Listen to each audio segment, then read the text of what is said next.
سعودی خواتین اپنے مردوں کی دوسری شادی کیوں کرواتی ہیں؟ ہمارے کلچر میں عورت تو کیا، مرد کی دوسری شادی کو بھی معیب سمجھا جاتا ہے، جبکہ سعودی عرب کے کچھ علاقوں کا کلچر اس کے برعکس ہے۔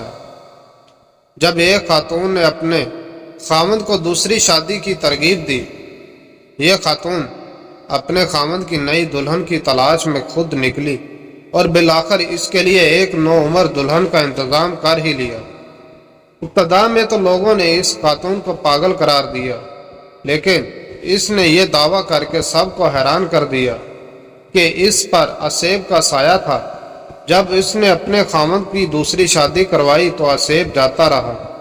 اس واقعے کے بعد ایک اور اہم واقعہ پیش آیا۔ معصومین محمد نامی خاتون کی شادی کو 16 سال گزرنے کے باوجود اس کے ہاں اولاد نہیں تھی۔ اس نے بھی اپنے خاوند کی دوسری شادی کروا دی اور اس کے کچھ عرصہ بعد وہ خود بھی اولاد کی نعمت سے مالا مال ہو گئی۔ مقامی لوگوں کا کہنا ہے کہ اس طرح متعدد واقعات بھی پیش آئے، جس کے بعد خواتین نے اپنے خاوند کو خود ہی متعدد شادیوں کے لیے قائل کرنا شروع کر دیا۔ یوں الحسا کے دیہات میں یہ روایت اور مضبوط ہو گئی۔ اس کلچر سے گھریلو زندگی اطمینان بخش ہو گئی۔ ریاست مدھیہ پردیش ہی میں ایک گنڈ قبیلہ ہے جہاں کسی بھی خاتون کو بیوہ نہیں رہنے دیا جاتا۔